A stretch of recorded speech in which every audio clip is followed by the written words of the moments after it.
Hola chicos, ¿cómo están?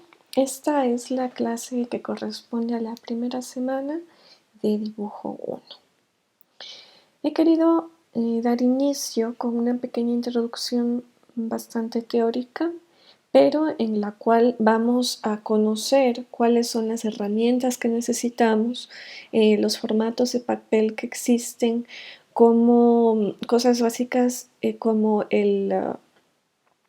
el tratamiento que le vamos a dar a esas herramientas que vamos a usar en el aula de clase o en sus casas cuando tengan que hacer los trabajos prácticos. Primero vamos a hacernos esta pregunta: ¿qué es el dibujo técnico? El dibujo técnico en sí nace con la necesidad del ser humano de comunicar ideas y como un complemento de la lengua y la escritura. Es decir, que luego de que se desarrollaran todas las ciencias, todas las escrituras, el dibujo siempre estuvo presente ahí para ilustrar, para de una forma más explicativa mostrar a las personas aquello que está escrito en un libro. A medida que se elaboraron y perfeccionaron las herramientas, aparecieron las expresiones gráficas que fueron mejorándose a través del tiempo, a lo que llegamos en el punto del dibujo técnico como un lenguaje gráfico universal, y este lenguaje es empleado por ingenieros, por arquitectos y por técnicos. Si nos fijamos históricamente hablando, el dibujo técnico o el dibujo en sí lo encontramos desde las pinturas rupestres, y aquí vemos un ejemplo de las cuevas de Altamira en la cual las personas, los primeros pobladores de la tierra, intentaban comunicar y comunicaban historias tomadas de elementos que tenían a su alrededor, con los que ellos convivían. Luego tenemos, por ejemplo, lo que sucedía en Grecia. Este es un jarrón griego en el cual las personas utilizaban el dibujo y diferentes técnicas para narrar en estos jarrones leyendas, mitos, historias de los héroes, etc. Luego, si seguimos avanzando en técnicas y formas de comunicación a través del dibujo, nos encontramos con los mosaicos que realizaban los romanos, las representaciones ilustradas de los libros en el periodo bizancio, en donde los monjes escribían grandes libros, pero también daban mucha importancia al dibujo para poder ilustrar y explicar mejor las historias, los vitrales de las iglesias góticas, aquellas catedrales en las que la gente entraba y si no sabían leer, se comunicaba todos los mensajes a través de estos dibujos que existen en los vitrales. Luego ya llegamos al Renacimiento, en el cual uno de los referentes más grandes que tenemos es Leonardo da Vinci, la persona que se dedicó a muchas disciplinas y en todas esas disciplinas usó el dibujo como su herramienta esencial para describir, para graficar aquello que deseaba comprender mejor. Tenemos ilustraciones que se usaban en el tiempo de la colonia en Latinoamérica, donde, por ejemplo, están estas que son de Guamán Poma de Ayala, que era una persona que se dedicó a narrar los obrajes, todas las actividades que realizaban los indígenas y cómo quizás eran maltratados o cómo cosechaban, etcétera, para enviarlas al rey de España. Ahora, en el dibujo nos podemos dividir por dos áreas, que son las que vamos a estudiar. El dibujo técnico, que es cuando utilizamos la regla, el compás, las escuadras, y luego tenemos el dibujo artístico, que es aquel en donde no utilizamos en totalidad esos instrumentos, sino que realizamos croquis a mano alzada, bocetos, a lo que también llamamos. Si vemos estas dos imágenes, tenemos el gráfico 1 y el gráfico 2. En el gráfico 1 tenemos diferentes vistas de una casa que es bastante geométrica. Mientras que en el gráfico 2 tenemos el dibujo de una gráfica que tiene líneas bastante orgánicas, y la diferencia de estos dos es que obviamente la casa corresponde a una técnica de dibujo técnico, mientras que en la gráfico 2, al ser líneas tan orgánicas, va a corresponder a un estilo de dibujo artístico. ¿Cuáles son las herramientas que vamos a utilizar? Obviamente el lápiz, hay diferentes tipos de lápices que tienen una característica que pueden ser redondos, hexagonales. Aquí tenemos, por ejemplo, los lápices hexagonales. También hoy en día existen lápices triangulares. Se prefiere que tengan este tipo de forma para que cuando nosotros lo coloquemos sobre el tablero o sobre cualquier espacio de trabajo, no se rueden, lo que sucede con los lápices que no tienen esta forma, sino que son redondos, tienen forma de cilindro. Existen diferentes durezas de los lápices, ¿sí? A esto se le denomina graduación. Tenemos la blanda, la media, la dura y la extra dura. Luego vamos a ver un ejemplo de eso. Y como ustedes se pueden dar cuenta, cada tipo de graduación de los lápices tiene un código. Por ejemplo, en la blanda tenemos los 6B, 5B, 4B, incluso están los 8B, solo que aquí no se los ha incluido. Tenemos puntas medias, el 2B, el HB. Tenemos puntas duras, el 2H, el 4H, que es mucho más duro, y los extra duros. Y ahora vamos a ver por qué se les denomina de esta forma y en qué radica la diferencia de estos tipos de lápices. Aquí tenemos otro cuadro y los lápices que vamos a necesitar son el 4H, el 2B y el 6B para el trabajo de este ciclo. Bien, aquí les voy a mostrar cuáles son los lápices y voy a ejemplificar en qué radica la diferencia de la gradación. Primero les he querido mostrar que también podríamos utilizar un portaminas siempre y cuando nosotros podamos manejar la numeración de la gradación en las minas que encontremos. Este es un lápiz que corresponde a la categoría de duro. Si se dan cuenta, voy a hacer aquí un pequeño garabato, asentando lo más fuerte que puedo la punta del lápiz para que se dan cuenta qué tan fuerte es la intensidad del color. Sí, y luego vamos a ir contrastando con el resto de lápices. Este es un lápiz que es de los normales que encontramos en cualquier librería o papelería. Corresponde a los medios, es de hecho un lápiz 2B. Voy a hacer otro garabato para que ustedes se fijen que al ser de punta media, el nivel de gris de la mina va a ser mucho más intenso que el de la punta del 4H, que corresponde a la categoría de los duros. Este es un blando, es un 6B.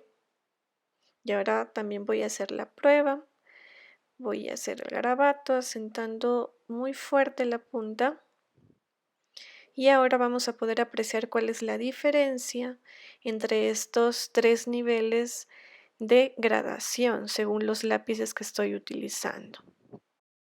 Bien, ahora me interesa mucho mostrarles la forma en la que nosotros vamos a sacar punta a nuestros lápices. Tiene que quedar como una especie de punta de lanza, y esto lo vamos a lograr con un estilete, no con un sacapuntas.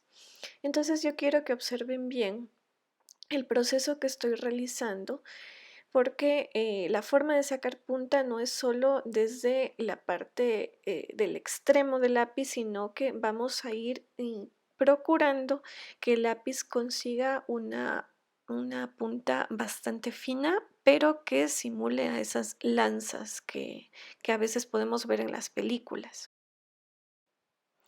Bien, una vez que he realizado este proceso, les voy a mostrar cómo me quedó el lápiz en contraste con el otro que lo estaba usando como ejemplo. La goma de borrar que nosotros vamos a usar no tiene que ser arenosa. Es decir, se prefieren aquellas gomas que tienen un solo color o que son blancas o hoy en día existen borradores negros, no hay ningún problema. Lo importante es que estas gomas no dejen manchas y existe una forma específica de trabajar con esta goma que la voy a explicar a continuación. Bien, esta es la goma de borrar que yo tengo en casa. Como ven, está un poco desgastada. Voy a utilizar nuevamente el estilete y voy a cortar en forma de bisel la esquina, en forma recta y sin miedo. Entonces, el resultado que yo tengo son dos pedazos y esta forma va a ser muy útil. Útil en el sentido de que así nosotros vamos a poder borrar con más precisión las líneas que nos hayan salido mal dentro del papel. Tenemos diferentes tipos de papeles para dibujar. En este caso tenemos los papeles opacos y los papeles transparentes. El papel opaco es aquel blanco, también existen otros tonos de papel que pueden ser cremas, amarillos, pero estos papeles siempre tienen que permitir que nosotros apliquemos la goma de borrar.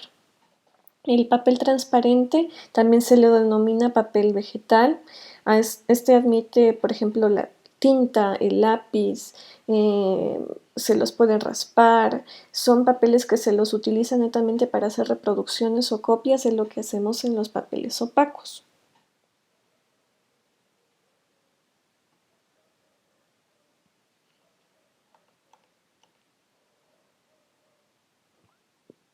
Tenemos diferentes tipos de formatos de papel. Aquí está una tabla en donde se desglosa bastante bien, creo yo, cuál es el tamaño y cómo los denominamos. Los papeles en su formato más grande se los conoce como A0, ¿sí? Y a medida que se van haciendo más pequeños, vamos teniendo otros tipos de formatos, como es el A1, el A2, el A3 y el A4, que es aquellas hojas de papel bond que son las que nosotros usamos con mayor recurrencia. Luego está el A3, que son los formatos de papel que usamos ya sea para imprimir afiches, a pesar de que existen otro tipo de formatos mucho más especializados para este tipo de publicidad. Luego están más pequeños como el A5, que es el tamaño de los cuadernos. Luego está el A6, que son formatos postales casi. Luego el A7, los A8, que son formatos que se utilizan para hacer publicidad que tiene que ver con papelería, tarjetas de presentación, etc. Y cada uno de estos tamaños tiene su medida. Las medidas que están dadas acá son en milímetros. Habla que resume las medidas según el tipo de papelería que nosotros estemos manejando, desde directorios telefónicos, tesis, tarjetas, postales, y cada una se va desglosando con el tamaño en milímetros o el tamaño según el formato que adecuadamente se utiliza para este tipo de elementos como certificados, cartas, cuadernos y libretas, etc. Este formato es el de una hoja de dibujo técnico, pero es una hoja en tamaño A4. Nosotros vamos a manejar formatos que va desde el A4 hasta el A3. De preferencia, en este ciclo vamos a utilizar el A3, pero si existen inconvenientes, vamos a poder usar hojas de dibujo técnico que ya vengan con su membrete y no importa si están en A4. Bien, sobre las reglas.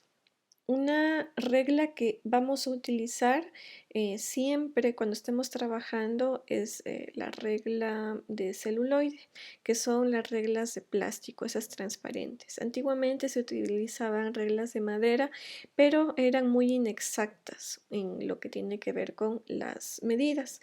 También tenemos reglas de metal que son utilizadas ya para trabajos más pesados, y tenemos reglas mixtas que son de madera y metal. Sobre todo tenemos lo que tiene que ver con la regla T. ¿Sí? Esta regla T siempre va a venir en los tableros de dibujo técnico y a continuación vamos a ver un ejemplo de cómo son unas de las reglas más comunes que hoy en día tenemos en el mercado. Algunas vienen con una cruceta que le hace dar la forma de T a la regla, pero otras ya no vienen así. Precisamente aquí les voy a mostrar cuáles son las reglas más comunes en el mercado y en una esquina podemos darnos cuenta que tiene una pincha para deslizarla, ya no una cruceta. En lo que tiene que ver con el juego geométrico vamos a necesitar un juego geométrico de 30 centímetros y en ese juego geométrico vamos a tener algunos elementos como por ejemplo el graduador, las escuadras. Esta es una escuadra que en ambos lados tiene 45 grados. El cartabón, que en ambos lados va a tener diferentes grados. Por ejemplo, en el más pequeño tiene 30 grados, mientras que en el más ancho tiene 60 grados. Y aquí tenemos todas las formas de combinación con el que podemos trabajar uniendo estas dos reglas. Y esto ya lo vamos a poner en práctica más adelante. Bien, y aquí he querido compartirles para que sea mucho más visual un juego geométrico mío de celuloide. Bueno, ya tiene algunos años, pero es para que ustedes puedan apreciar y distinguir cada una de estas. Aquí está el graduador. Luego tenemos el cartabón, un lado de 30 grados y el otro de 60. Y la escuadra normal que tiene 45 grados de cada uno de sus lados. Otro de los materiales que vamos a necesitar es un compás. Este de acá que les comparto es el que yo poseo. Tiene las puntas cambiables, tiene algunos accesorios, pero la característica principal es que se abre los 180 grados. Y puedo colocar cualquier tipo de esfero o lápiz en una de las esquinas, pero si ustedes no tienen uno de estos, no hay un problema en absoluto. Pueden usar el que ustedes posean en casa. Bien, algo muy importante es que para fijar nuestras hojas en el tablero vamos a necesitar cinta masking. Esta es la cinta más común que encontramos en el mercado. También encontramos cinta masking de colores, no importa con tal de que sea de este tipo. Y tenemos otro tipo de cinta que es de bajo tráfico, pero esta no pega muy bien ya que es para otro tipo de materiales que se utiliza, por ejemplo, al hacer acuarela. Pero lo que vamos a utilizar son estos tipos de cinta. Bien chicos, entonces, como tarea para la presente semana vamos a tener que realizar el siguiente trabajo. Dice, realizar un cuadro sinóptico a mano alzada, es decir, a mano ustedes van a poder utilizar lápices, marcadores, pinturas, etcétera, lo que ustedes quieran, con los tipos de gradación de lápices que se presentan en las diapositivas que también van a estar en el EVA y los formatos de papel que usted considere más importantes para su trabajo dentro de dibujo técnico, dibujo artístico, además de aquellos que usted consulte que son los más utilizados en publicidad. Una vez que ustedes hacen todo esto a mano, pueden tomar fotos o pueden escanear su trabajo, lo van a armar a todo el documento en un archivo de Word, luego lo van a guardar como PDF y lo van a subir al EVA. ¿Cuál es el valor de la tarea? 4 puntos. Y las fechas de entrega van a ser las siguientes. Este recurso de la tarea va a estar disponible desde el miércoles 6 hasta el 15 de abril, es decir, tienen un total de 8 días para realizar este deber y espero que, como ustedes pueden leer acá, tengan interés y dedicación al realizar este trabajo, ya que eso también se va a tomar en cuenta para la calificación de esta primera tarea. Mucha suerte, chicos, y que tengan un lindo día.